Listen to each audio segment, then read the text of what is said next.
एक बहुत ही महत्वपूर्ण प्रश्न जो है वो प्रारंभिक परीक्षा में पूछने के साथ साथ जैसे सिविल सर्विस हुआ, प्रवक्ता हुआ, जीआईसी हुआ के साथ साथ मुख्य परीक्षा में भी ये क्वेश्चन कई बार पूछे गए कि तैमूर प्रतिनिधि जो खिज्र खां था उसके द्वारा स्थापित राजवंश को सैयद वंश क्यों कहा जाता है।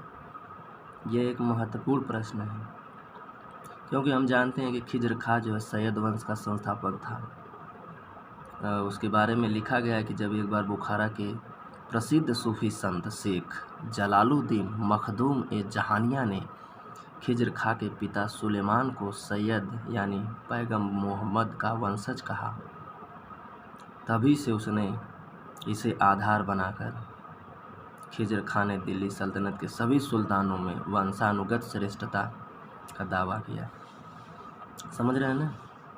जो मखदूम ए जहानी थे, सूफी संत थे, उन्होंने खिज्र खां के पिता सुलेमान को जो है पैगंबर मोहम्मद का वंशज बताया, इसलिए उसने दिल्ली सल्तनत के इतिहास में मतलब उसने दावा ठोक दिया कि नहीं, वंशानुगत वही श्रेष्ठ है क्योंकि वो मोहम्मद पैगंबर का वंशज है।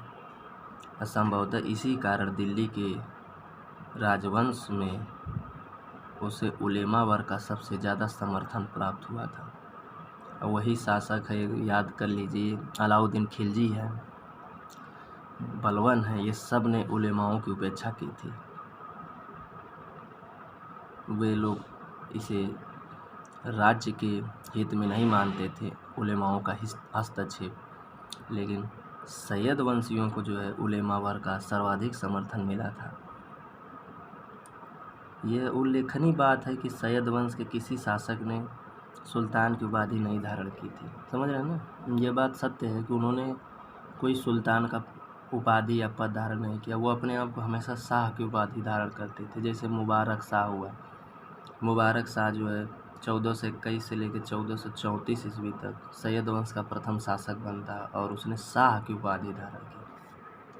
समझ रहे हैं। तो ये एक बड़ा जो है इतिहास में सच है कि तैमूर प्रतिनिधि जो खिज्र खां था वो क्यों अपने आप को सैयद राजवंशी मानता है, और यही खिज्र खां है जो अपने आप को तैमूर के वंशजों का महाराज्यपाल बताता है, क्योंकि वह जो तैमूर था उसका पुत्र जो था, तैमूर का चौथा पुत्र था शाहरुख, उसको यह भारत से निरंतर राजस्व भेजता था, निरंतर राजस्व भेजता था। और अपने खुतबे में भी जो उसने अपने खुतबा पढ़ाया उसमें शाहरुख का नाम रखा।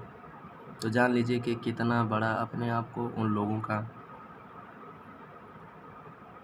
एक तरह से अधीनता मानता था, एक तरह से अपने आप को उनके अधीन मानता था।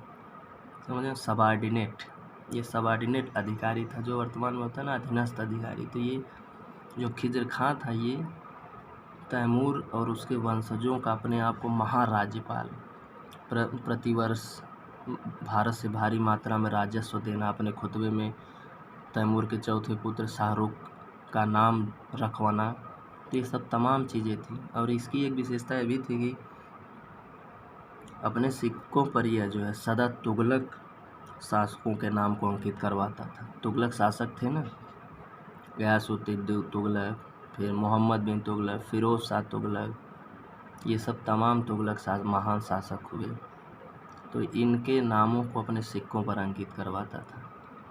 ये है सैयद वंशी शासकों, उनके राजवंश का नाम क्यों ऐसा पड़ा, वो क्यों अपने आप को महाराज्यपाल बताता था तैमूर का, तुगलकों का नाम उसने क्यों सिक्कों पर, ये तमाम कारण हैं दोस्तों इतिहास में जो जानना बहुत जरूरी है, और इससे बराबर प्रश्न बनते रहते हैं। धन्यवाद आप लोगों को।